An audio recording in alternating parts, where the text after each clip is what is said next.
All right, well, it is 5 o'clock here in Minnesota, so we will start our webinar.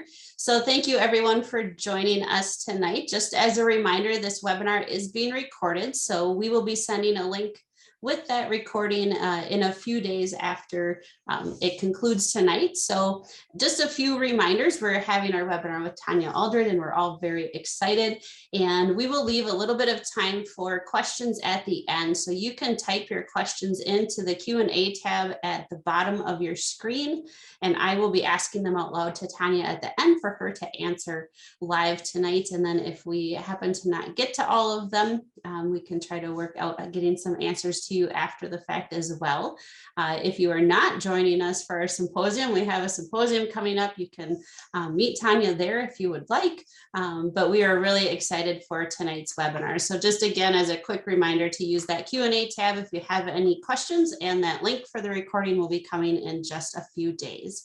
And Grant Spiegelmeyer is our executive director, and he's going to give a little bit more of an introduction for Tanya.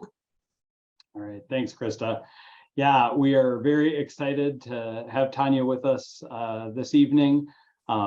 Since I started at the International Wolf Center back in 2020, I've had the privilege of getting to become more aware of the different Ojibwe bands that are kind of throughout northern Minnesota, Wisconsin, Michigan.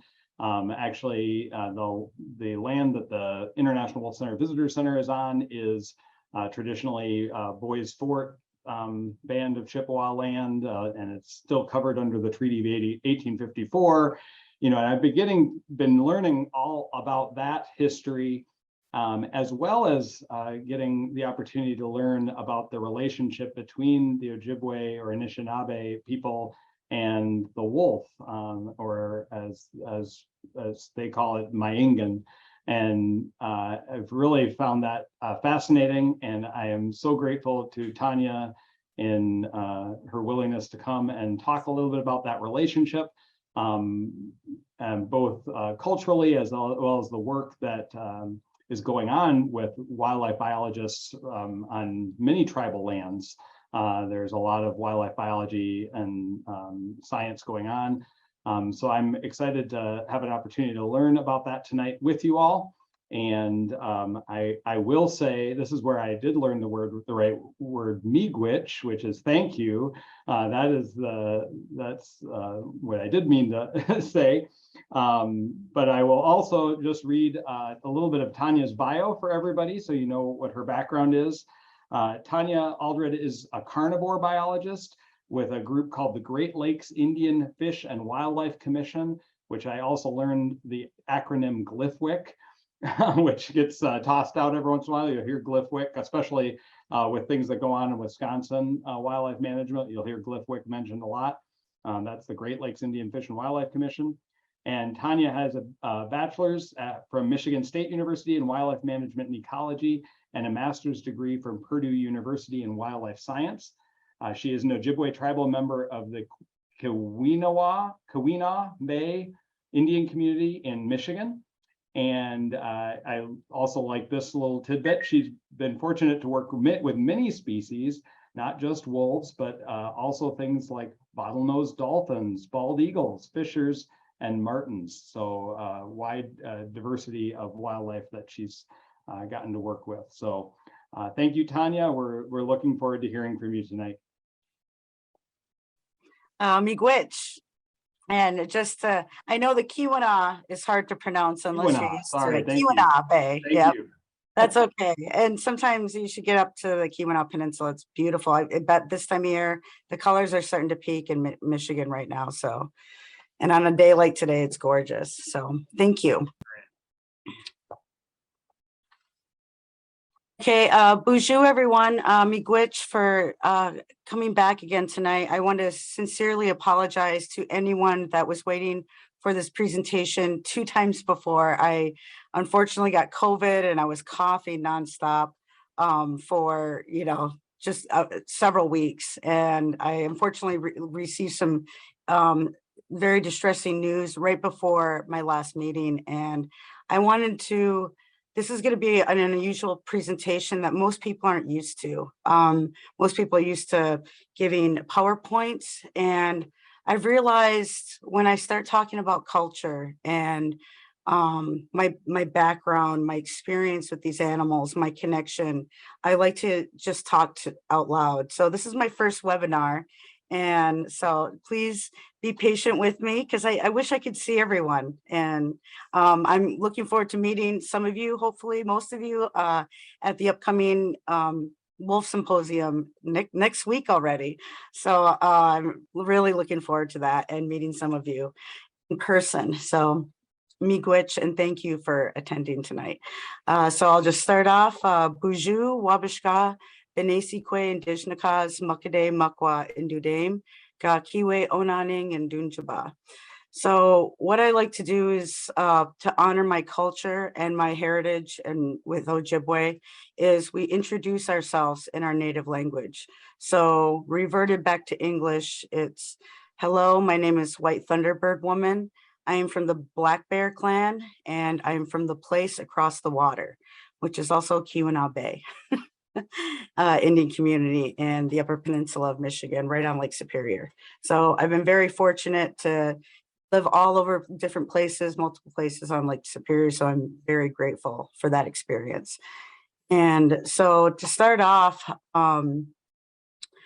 you know, just a little bit about my background, you know, like as Grant mentioned, you know, I grew up in the Upper Peninsula and, you know, was fortunate enough to work out in the wood, live out in the woods and grow up in the Upper Peninsula. So I was bringing tons of wildlife home. So that's what got me into this field. And I've been bitten and chased about every animal there is. So, oh, and there's a little spider coming down that's good. I'm not going to kill that spider. They have grandmother energy. So it's coming to visit and watch my presentation tonight. So excuse me for that. But so I attended my undergrad at Michigan State University and worked after that. I moved over to Australia for a while. I worked with bottlenose dolphins. I got to work with conservation and land management, which is kind of like the DNR over here, and work with reptile surveys. I got to raise a baby kangaroo. So I've had a lot of experience in different areas and love learning about everything natural. So I came back and I started at Great Lakes Indian Fish and Wildlife Commission as a wildlife technician back in 2004. So Great Lakes Indian Fish and Wildlife Commission. So I don't have to say that all the time. I'll just now call it GLFWIC. That's our acronym for it.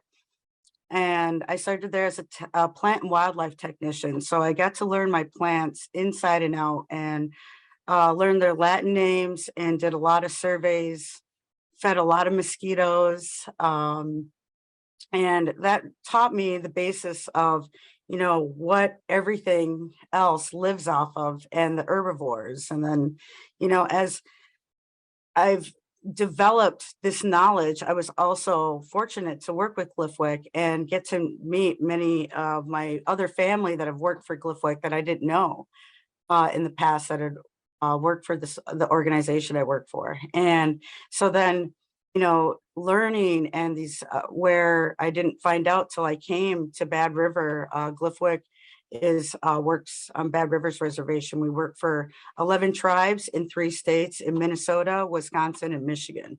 And one of them is my tribe in Michigan. So I found out through other people that I didn't know that my grandmother was originally from Bad River.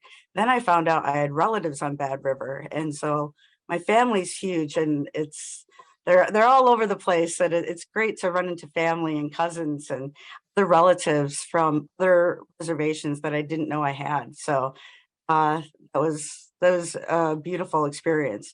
So after I was at GLFWIC for a few years, I went on to get my master's degree, where I worked specifically with a relocation effort, restocking effort of martens in northern Wisconsin. So I went to Purdue University and I got to work. I was grateful to have such a long field season. I only did 1 semester at Purdue and I taught mammalogy down there. Then I would come back up and conduct my field season all winter and summer. And, you know, and then go back in the fall and do a semester, then come back up for the winter, and finished up in 2011, and I came back to Glyphwick. So I've also had the, great fortune of, being able to come back. I also worked for National Park Service for a while on the Apostle Islands, had some wonderful experiences there doing deer browse surveys and carnivore studies, camera surveys out there, learned a lot about that. Worked for U.S. Fish and Wildlife Service doing sea lamprey control. So I've worked from everything in the water. I'm like a jack of all trades. So when I returned to Glyphwick in 2018, I was the fisher, otter, bobcat, and martin biologist, and only recently have come on as the wolf biologist. And I have to say, I apologize if I do get emotional. It has been very, very just an honor. And, many of you know, possibly online, and we'll meet at this meeting coming up here, the symposium, to take over for Peter David, who recently retired. He will also be at the symposium too, so it'll be good to see him again. But during such a hard time of when they have been delisted. So, I don't want to get too heavy into that quite, and a lot of us can have conversations at the symposium about that. I more or less wanted to give a background about myself and, where I come from, how I came into this position that I have, and, talk more about, I've been giving more and more presentations about, and becoming comfortable with myself about talking about the cultural relationship I've had. I've always been very shy about it, and I'm not sure why that is. And that probably stems from, just, not being familiar enough with it, or not being comfortable enough to tell other people that we're not tribal about it. And, we're so worried that people would think I was crazy or something. And when we call these things beings and we talk about these relationships that we have. And so specifically with the wolf, I'd like to talk first about the relationship that maybe some of you have heard, maybe some of you haven't, the relationship that the Ojibwe have, the Anishinaabe, also known as original man, the Ojibwe have with Maingan, the wolf. And it started where we have a lot of these stories that come out, and it relates, I realize it all relates to the science that I've been learning. And then it made sense of these stories, how they come about. And it was a really beautiful way to see that develop. And some of you may have heard that we call him our brother. Well, that's how the Ojibwe see them. And, we've walked a path together for a long time. And the Creator put man on earth, and he became very lonely. So the Great Spirit, or the Creator, put the wolf there to be a partner to travel with the human on the planet and the earth. He also gave them a job to do, which I can't imagine, to go and name all the places together. So after a very long time of walking the earth together, naming all these places and beings, they developed a respect and a relationship for each other. So also what many people have heard, what happens to one will happen to the other. And they would have to eventually separate and walk their own paths on the earth, but they always have that bond and that connection. And I think that is just such a beautiful way to look at things. Coming into, another thing I wanted to talk about was the 4 orders. So going through school, which is why I talked about school quite a bit, is that we learned this Western science way of thinking. And the way I can see it is that man's at the top, and then we kind of rule over everything else. And I couldn't figure out why that bothered me so much, where I wasn't taught that way. I was taught to respect these things, that I always looked at it that my job wasn't to decide these rules and management plans and everything and have dominion over these beings, but rather my job was to take care of these beings, because literally they take care of us. And starting with the first order are the rocks, the air, the, fire and water. Everything on this planet needs those things. And, with the second order, you have the plants. They need all the other things. They need a place to grow. They need water. They need oxygen and air. And some plants we know like work well with fire, and they reproduce. And blueberries, jack pine, and so moss, lichens, fungi, then you get to the third order, which are all the animal beings. So those include all the birds, carnivores, herbivores, all those. The fourth order are humans. Each one depends on the one above it, and we depend on all of them. So, for people who are just vegetarians, and that's okay. I'm not myself, but I've definitely loved deer, and I've getting into wildlife biology and having this, I felt so many years broken and disconnected from that, of what I learned in school versus what I learned from my culture. It seemed very divided, and I didn't know how to blend them together, and how they actually, very much were connected. And I just had to figure out that connection for myself. And of course, I understand, getting into the wolves and how, what I've learned in the last few years, attending a lot of, I'm on the Minnesota Wolf Committee. I'm on the Wisconsin Wolf Committee, and sitting in on management committees, public meetings, litigation meetings. Boy, those lawyers can, make you go dizzy with their lingo. And so, but I've learned so much in the last couple of years. Some of it's been very overwhelming. And some of it's been very hard emotionally. There's times I've had to walk out of meetings, even that were online, because most of us are doing online meetings. And, that's why I'm looking forward to the upcoming symposium, to meet with people directly. I'm better with people, face to face, and where I can see your expressions. And because right now I feel like I'm talking to myself, but as my one of my supervisors, Jonathan Gilbert, put it, I also like to look at things like the internet. He calls it the cloud. So I'm talking to the cloud people, all the cloud people in the webinar right now. So it's a unique, very unique way to think about it. And so sorry if I get off track sometimes, but, forgive me if I don't pretend to know everything there is about our culture. I feel like a new pup, literally, especially when it has to do with wolves. I, love what I do. And it's been very taxing, especially when, they were delisted. And that's right when I got on board with all these meetings and natural resources board meetings, and hearing, I've never dealt with a species that was so divided, where there's absolutely wolf lovers and then there's absolute wolf haters. And it was very, very trying for me, and it still has been, to witness that. And I've talked to many others of how they deal with that, and learn to reel my emotions in. But also at the same time, I've realized there's how the way our culture is we have everything in fours. We have our 4 sacred herbs. We have our 4 directions. We have our 4 orders that I just talked about. And we also have the 4 parts of our being.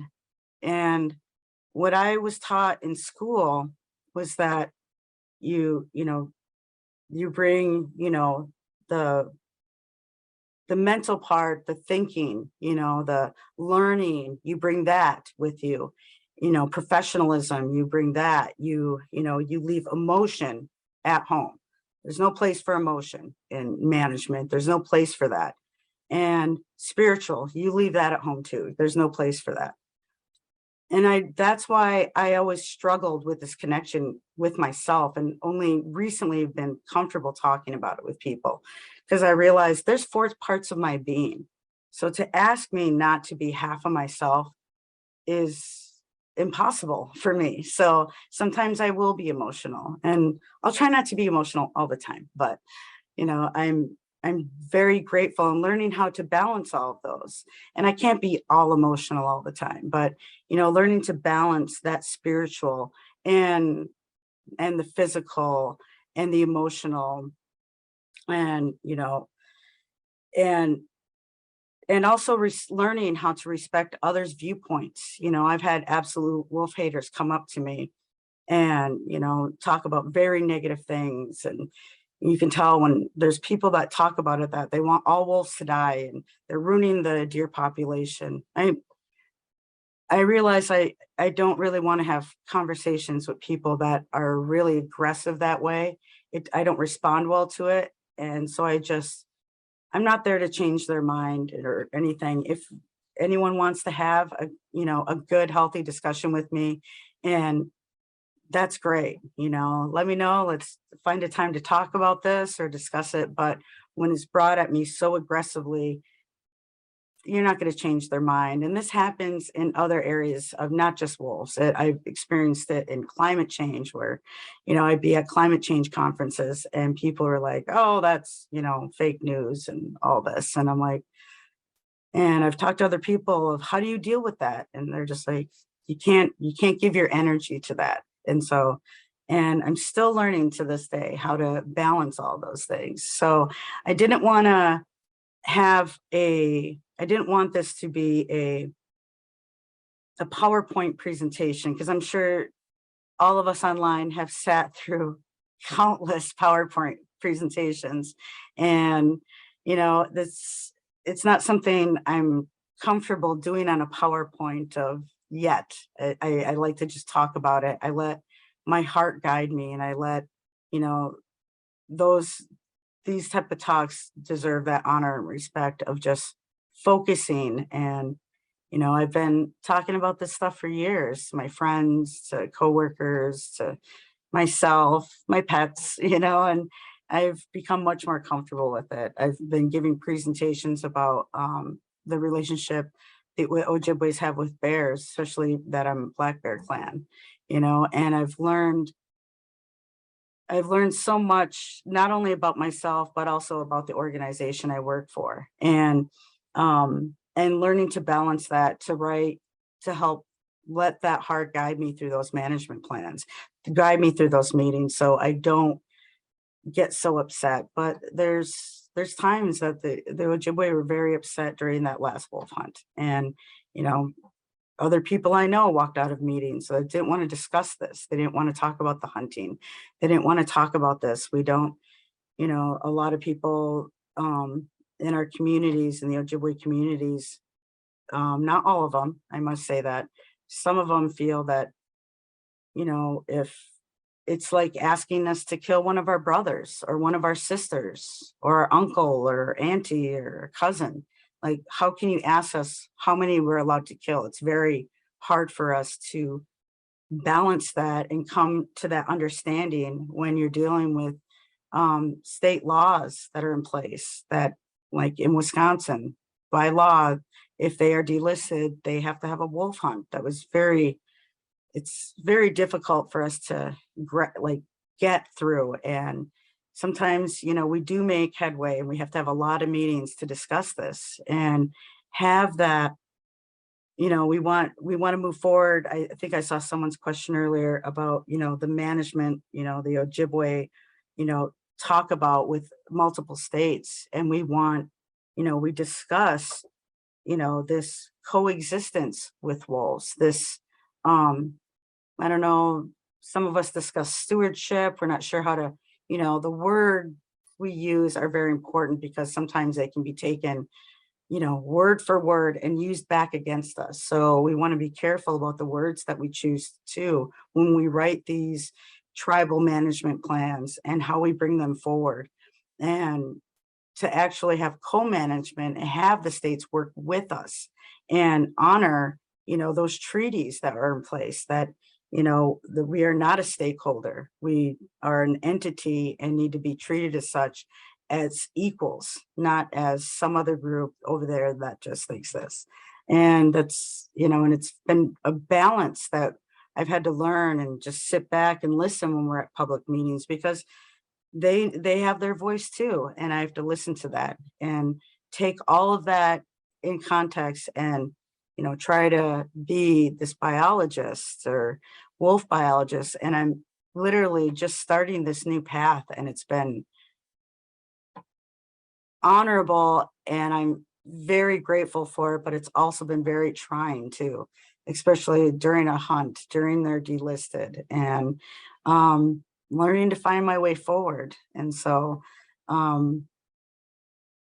can't think of other things I want to talk about, but especially online, it's so hard. I like to be in front of people or with people online and ask questions back and forth. And that's where other people get to learn from me, but also I get to learn from them. And if I can't answer any questions tonight or respond to any statements, it could be just maybe I need to write it down and we can meet up at the symposium, or I can get back to you in an email or over the phone. I can give my contact information. I think Krista and Grant both have my contact information. And, I'm grateful to be in this position that I am, and, grateful that, my job is literally to take care of all these beings, because you can't take care of just wolves. You got to take care of the herbivores too. And you can't just take care of the herbivores, you got to take care of the plants. So my whole upbringing and through college and being at powwows and, the culture that I've been growing up in and still learning I don't pretend to know all Ojibwe. I feel like I know there's 5-year-olds that know more Ojibwe out there than I do. So every time I go to learn some, I got another project to work on, or I got to do something else. So someday I will, really get myself into it and just focus a lot on that. So I'm very grateful for that too. But sorry I didn't talk too long, but I'd actually like to go through more questions and answers, and then I can discuss more also with talking with various people online, because I wish I knew who was online. All I can see is the 2 wolf pictures that Grant has, and I was coming back on so you could see there was actually a person here. Right. I was like, I see 2 wolves, and that's great. And Grant just asked too. I'm very, I'm glad that my sister just recently got a hold of me. He asked me about the painting behind me. My sister did this painting. She's a phenomenal artist. She did all this freehand. And I can't paint a stick figure to save my life. But she just asked me the other day about different trees and the other day. So I felt like, oh, she can teach me some stuff and I can teach her. And that's what this relationship is about too. This connection that the Ojibwe have with wolves. Like when they were walking the earth together, they learned from each other. They learned how to work together as packs. And recently, back when I worked at Cliffwood, we all had our little, like what John used to call silos. Now, when I was gone for 5 years and I came back, suddenly we had teams. And now I like to see them as packs. We have these different packs where we all have this knowledge and we can utilize that, because sometimes we get in our own little boxes and we can't think outside of it. And it's good to bounce those ideas off of other people and learn from others who are more experienced in that. But yeah, sorry I don't have a longer presentation, but this is where I like to get into more questions that I'm able to answer. I'm not going to pretend that I know everything, or I'm very humble in this endeavor I'm taking on with wolf biology. So please be gentle and kind. Krista, I know there's quite a few questions that have come in, so maybe there are, yes. So Tanya, thank you so much. Yeah, I don't mind. And then that way also, I'm hoping a lot of the people online, I don't know who's all on there because I just see a number, but yeah, find me. I'll be there from Wednesday, Thursday, Friday, Saturday, and Sunday. And I think maybe Monday. Can't remember. I got to look. But yes, awesome. I will be there. So just as a little heads up and background for those of you who are joining us, the International Wolf Center puts on a International Wolf Symposium every 4 years or so. It's been a little maybe off schedule, off and on over the last decade or so, but it's kind of settling into every 4 years. And so it is being held in Minneapolis on October 13th, 14th, 15th, and 16th. And we have biologists from all over the world that are coming. There's keynote speakers and plenary sessions and concurrent sessions happening all day. The online registration has closed. However, you can still do walk-in registration and show up. So the easiest thing is just to go to our website, and on the top of the banner, you can click on symposium and find out more information from there. But Tanya, if you have more information, we do have a question or two about the artwork behind you that you said that your sister had painted. Is that available? Maybe not that particular piece, but is her artwork available to purchase or on display anywhere? There are lots of comments about how amazing it is. Yeah, she is phenomenal. I'm actually right now trying to help my sister get more out there, and because she's more the artist and then sells her pieces, and I'm like, you need to keep the originals. And I'm gonna try to help her along with her daughter, my niece.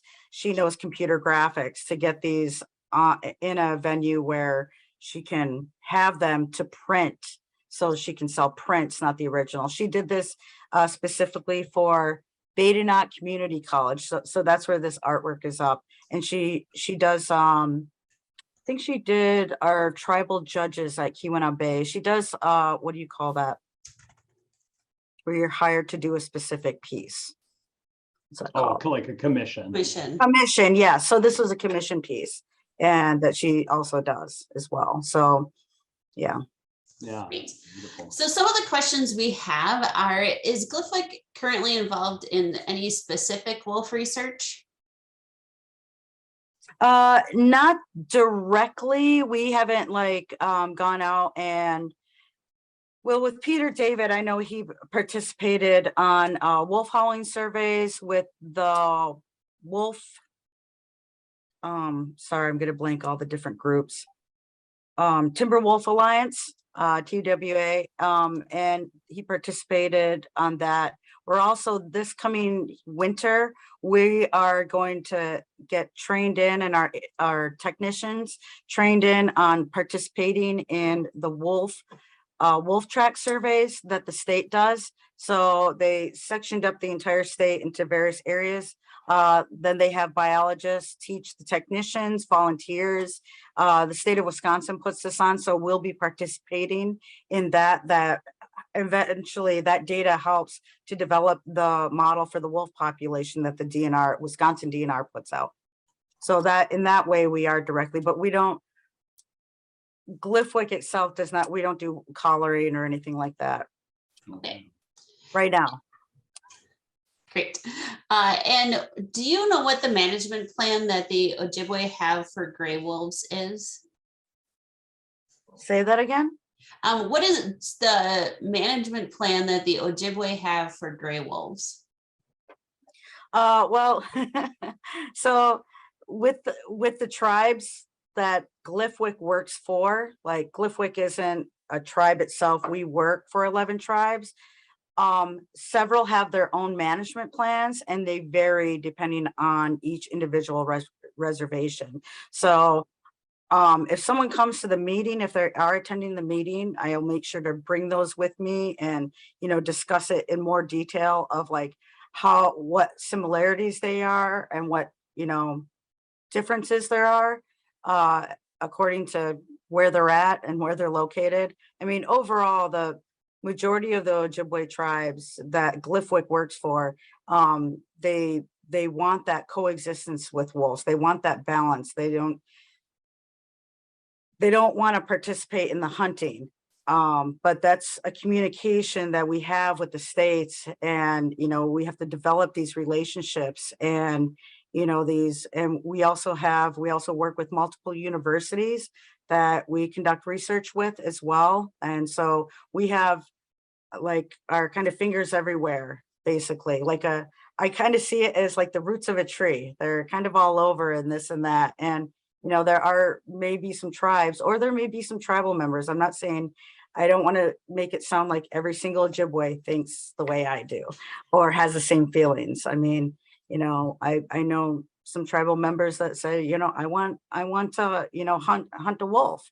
And it's up to that individual's tribal representation, and they have to go to their tribe to talk about that. And it depends on the vote for each individual tribe, how they choose to manage wolves and how they get involved in wolf management. And all ones we work for are against, harvesting of wolves. If I can remember correctly. Yes, I believe so.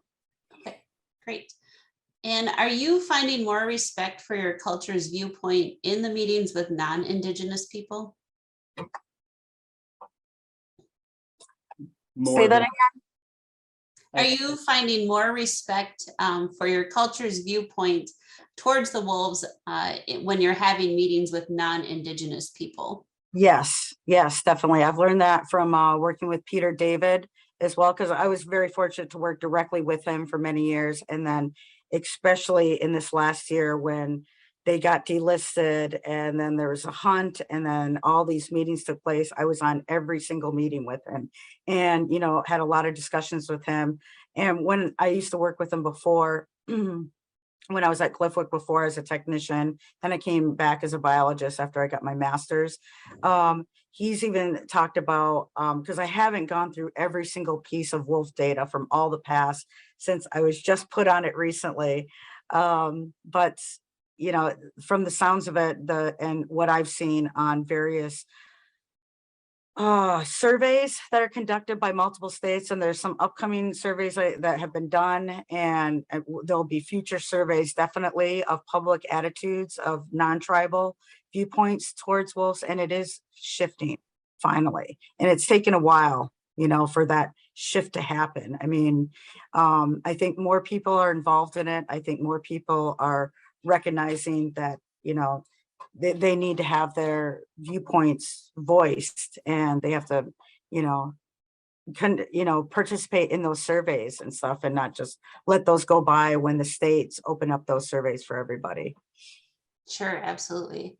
Another one is part of a comment with a question. Someone recently saw an interview with Nick Estes, I think I'm saying that right, of the Lower Brule Sioux tribe, in which he indicated that buffalo is the preferred word for Indigenous people rather than the European scientific term bison. He said the use of bison was offensive to him, but didn't explain it any further. Do you have any insight on that? That's a very specific question. I am not familiar with that exact presentation. Is that correct? Or was it document? It says it was an interview, so it. Okay. I'm not no, sure. I wrote down the name. I don't know. Nick Estes. Is that correct? Estes. Okay. Hopefully, if you can send me those questions too, like in an email after this meeting. I know there's a recording of it. Are the questions and answers available as well? Yes, absolutely. Yes. Okay, good. Yeah, because I'm not familiar with that interview at all. Recently, let's say, Gliffwick is currently involved with there's certain things that we're involved with. Trying to think which organization, because I'm not directly involved with it. I've seen it at other meetings that we've done. I should know what it is. Michael Price, and along with other people at Gliffwick have participated with, it's someone in the Department of Interior. I don't know if it's U.S. Fish and Wildlife Service, or I can't think of who it is, but they're going through and renaming places, renaming places that were originally the term for Native women, but that was very disrespectful of Squaw Lake, Squaw Road. They've gone through enormous amounts of lists in multiple areas, and I think it's across the United States, of names like that are offensive to various tribes, and to start to go through and rename those. So I know that is in process. I don't know where the process is at, as I've been buried in a lot of wolf stuff and Fisher Otter, Bobcat, and Martin stuff too. So yes, I'm familiar with that kind of recognizing. I also know some tribes are starting to pull away from the word Chippewa. And what I learned years ago, I can't remember who taught me, but you know, like if it's Anishinaabe, but it's Ojibwe. But also if you say Ojibwe really fast, because the Ojibways were known for speaking really fast, and you say Ojibwe, Ojibwe, Ojibwe, Ojibwa, it turns into Chippewa. But I don't know, I think there's Chippewayan. I might be mispronouncing that. I'm sorry, anybody online. There's the Chippewayan tribe. That's different than Ojibwe and Chippewa. And I know some tribes are starting to pull away from that as well. And, you know, and it varies depending on the tribe, depending on individuals, their viewpoints. You know, also with, you know, some people don't want to be called Native American. We're indigenous, you know, so there's a lot of those different, I understand what Nick is talking about. I didn't see that particular interview, but there are those variations and different opinions and stuff. But, you know, generally speaking, the really derogatory things that offense natives, that's across the board, I would have to say. Sure, understandable. If the Recovering America's Wildlife Act passes in the Senate and becomes law, will Glyphwick be able to access any of those funds? Say that, what act is that again? Recovering America's Wildlife Act. Yeah, it's the new federal legislation. I feel ridiculous for not knowing about that. Recovery Wildlife Act. I don't have a response for that, unfortunately. I'm not familiar with that, but I will definitely ask my supervisors. Yeah, I know. I apologize. Is going to provide a lot of funding if it gets final pass for, you know, public lands and conservation work, but I'm not 100% sure if tribes will have access to it. I would guess they would, but some of that stuff I don't deal as directly with so much budgets. I apologize for not knowing the answer to that. Like I said, please be patient with me. You know, it's amazing when I got into this field, I realized the more I learned, I realized the less I knew. Like, you know, I get questions every day about rules and regulations. I'm like, I try to learn about it, and you know, and I'm like, I should know these rules and regulations. I'm like, but that's the wardens or that's the lawyers. And I try to learn these, but yeah, I am not familiar with that one specifically. But again, if they're at the meeting, I'm going to look this stuff up so I have answers. Wonderful. In your work, have you seen any migration patterns with wolves, particularly going from Canada or in Canada? I'm not sure, I guess, Joe, I'm so sorry. I'm not sure if you mean between Canada and the US or in Canada versus in the US. Yes, there has been movement, especially when Peter David mentioned to me, I think he said he was born into a wolfless Wisconsin. And to see how many wolves are there now. Yes, there is movement. Migration. I think there's definitely movement, and now I'm just speculating because I haven't looked that well into it, but there has been expansion since there was a mass extirpation of a lot of species during the eras of logging. You know, some of the lands were just clear cut, you know, as far as the eye could see, versus the old growth habitat that was in the Great Lakes regions at that time. And you're talking about Minnesota, northern Wisconsin, and the Upper Peninsula. And, you know, I had elders that used to say, I remember going into the woods and you wouldn't see the sunlight all day. And there's not many areas in the forest that you have that old growth hemlock, cedar habitat like you do in areas of the Upper Peninsula in the let me think, I'm just blanking the name right now.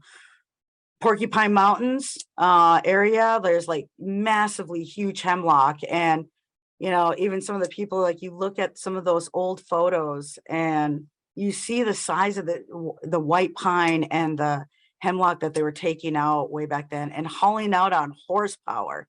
Unbelievable. And yeah, so our landscape has drastically changed, you know, over, you know, 50, 60, 100 years.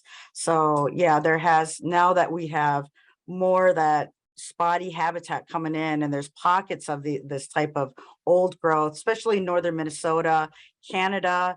You have more of that old growth habitat. I relate kind of that old growth habitat more so with my knowledge of marten research, because that's what I did my master's on. So I learned it inside and out, and I still conduct research with martens and fishers as well in the northern, in the Chequamegon, Nicolet, and northern Pinocchio range of northern Wisconsin. So I am familiar with that, what the habitat used to look like. So they have definitely filled in. So it's, beautiful. Just, it's beautiful to me to see so many more wolves in Wisconsin. And I've been fortunate enough that I howl back and forth with them. I've never been participating in the howl surveys. I would like to someday. And just trying to learn to balance my workload and everything right now. But yes, I would have to agree with that. Fantastic. And Kate said that she loves the Ojibwe view that humans aren't number one, and that water, plants, and all of the other things come first, and that all beings are all connected. Can you talk a little bit more about that?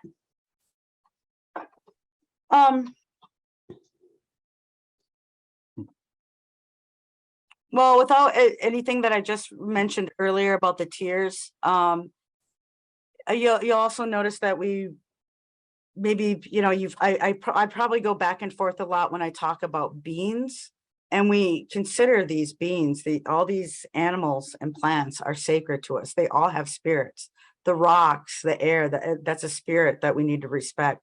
We honor them with the four sacred herbs that we have. Of tobacco is for offering, the sage is for burning and pulling bad feelings out, the sweetgrass is for bringing good feelings in, and cedar is for protection. We have everything that we have is like a circle, and it circles usually in fours. And so who wrote that? Can you tell me again? Her name is Kate. Oh, okay, just Kate. Yeah, Kate, I could talk probably another half hour on that relationship alone. And I still have so much more to learn about it, but it's starting to make more sense to me as I've gotten more comfortable literally in my own skin, and understanding myself, understanding these how tribal, not just Ojibwe, but I think a lot of tribal people view the natural world. I was, when I went to Purdue, there's a couple of us Ojibwe, but I met Cherokee, met people from Alaska, out in Arizona, California. I mean, just all over the place, all sorts of different tribes. And it was Apache. Yeah, it was just the Tlingit tribe up in Alaska. And Menominee tribe, people that I've worked with that necessarily aren't part of Glyphwit, but like Ho-Chunk, all these different Sioux tribes, all these different backgrounds, but the similarities that we have, the differences that we have, are really interesting. And then, but a lot of similarities that we have are really amazing, that, we've come from our histories and our cultures comes from such different backgrounds, but a lot of us share that same respect for the natural world. I think is really special. And, and I've learned that more people have been getting into TEK, which is traditional ecological knowledge. Also, one of our tribal elders, because we say Anishinaabe, he calls it Anishinaabe. And it'd be great to see an Anishinaabe class come up at some university. It'd be great, to learn more about, these views that we have and this respect that we have for these living things. And yeah, so that's as far as I can go without keep talking all night. Fantastic. So wolves are top predators that are often known for contributing to trophic cascades. Do other animals that you have studied, like the fishers and martens, have trophic cascades? Geez, I feel like you guys are making me sweat here. I feel like I'm in my defense. I'm like, trophic cascades. Okay, here we go. Yes, there are many other species. You're making me go back to class here. I'm like, hold on, let me get out my grad school books. Yes, there are multiple other species that have that trophic cascades where I believe that person is asking that question because if you remove one of those things from that, you're going to have a massive shift in the balance of everything else. So kind of like, well, that's a good example, Tanya, come on, think of it. God, I'm blanking right now, but that's whoever put that question up there. I'm like, it must have been a professor. Yes, there are many other species that have that. So Great. And have you studied the relationship between wolves and any other species such as bobcats or any other carnivores, and how do they compete for resources?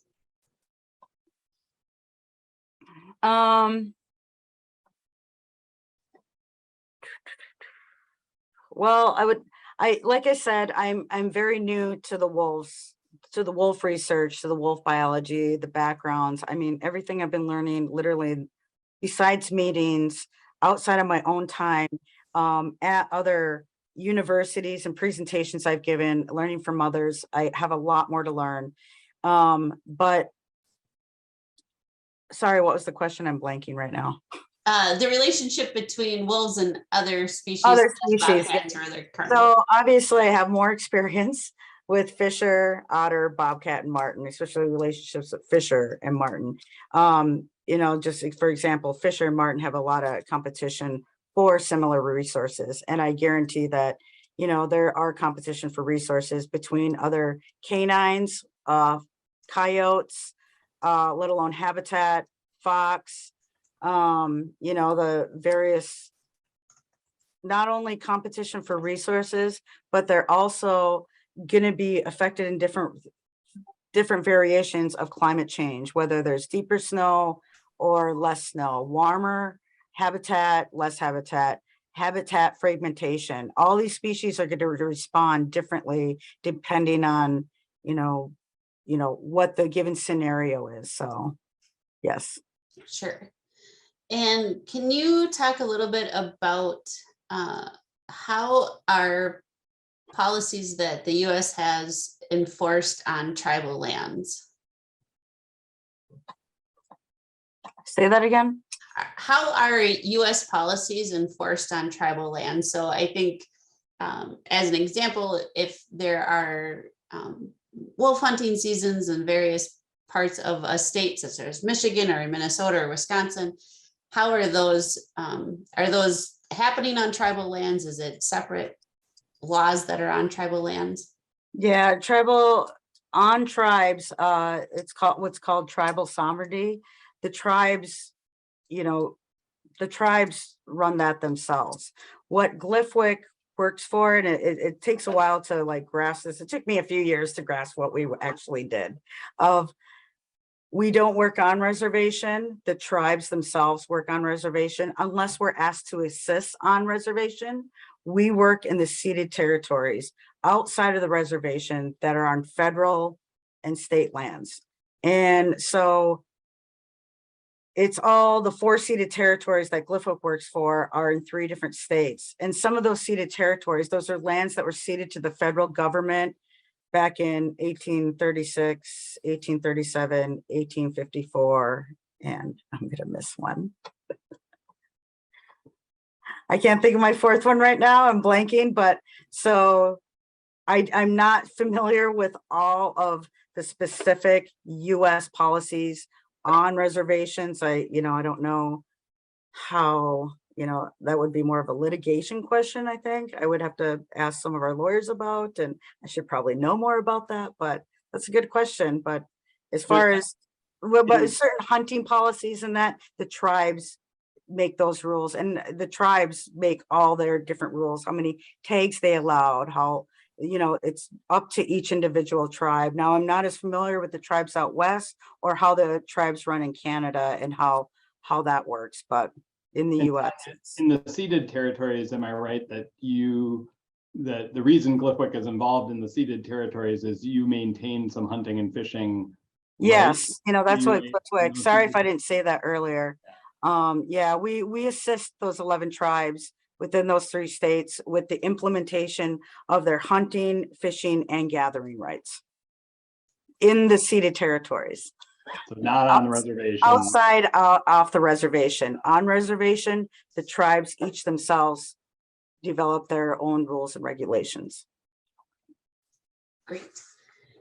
And just as a reminder to everyone, I know there's a handful of questions that we haven't gotten to and that we'll get you more information to. So after this webinar, I will be sending those questions to Tanya, and then I will be emailing them out so that everyone who has registered will get the answers to the questions as well as the recording to this webinar. So I think we will wrap it up with a final question on, do you have any thoughts on how we as individuals can deepen our spiritual connection to wolves?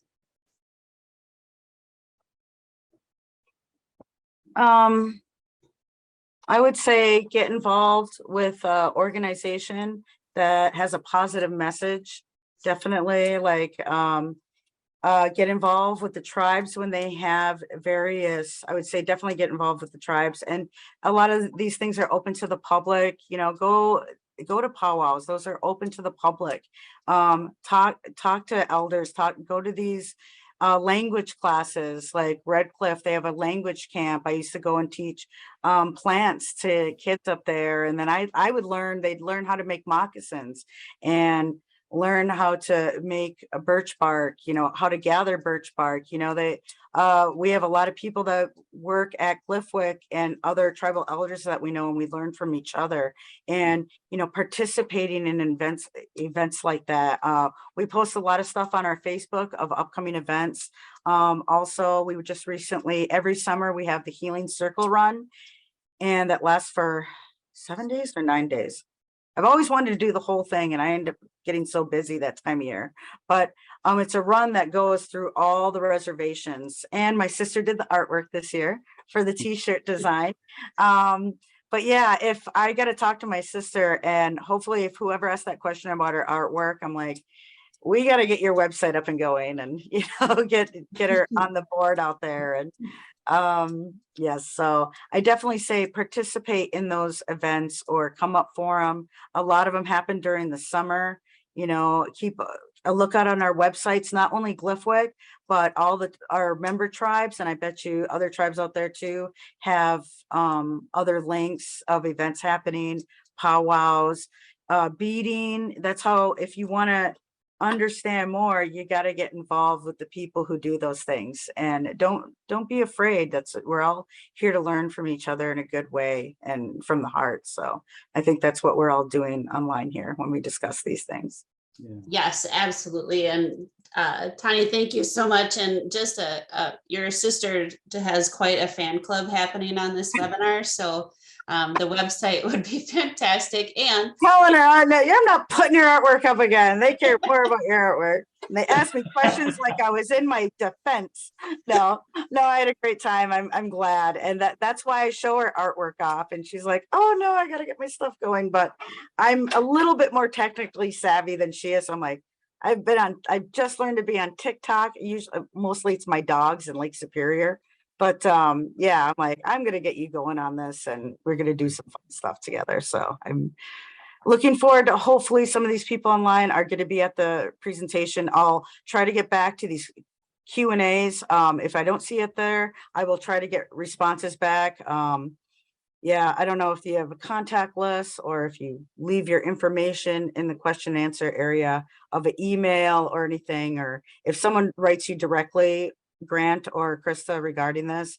And again, like I wanted to say to everyone, I apologize for putting this off twice before, but I've been looking forward to doing this. And the way I kind of see it too is maybe tonight was the right night. But yeah, it was great. We've got a good. lot of It's good. I started sweating at the end there. Some of those questions are really hard. Well, you did get a clarifying thing about the interview. It was about the bison versus buffalo. The interview was on an episode of United Shades of America. The episode centered on the land back movement, but touched on many issues. So I will send that to you. Also, just so that Tanya, you know, as well as all of our participants, I will just send all, I can download all of the questions from Zoom and I can just send them all to you and then we can answer. Yeah, great. So also another way to deepen your connection, get out in the woods. yes, Get in the water. I very much agree. And the best time to go out is when it's raining because no one else is out there. But yeah, not when it's windy because then the trees fall down and I get spooked about that. But yeah. Yes, get outside. So Tanya, thanks so much. Everyone who joined us, thank you so much. We will get those questions out and sent to you as well as that recording. And I hope everyone has a great night. Miigwech. Be great. Bye, thank you. You Wabaman.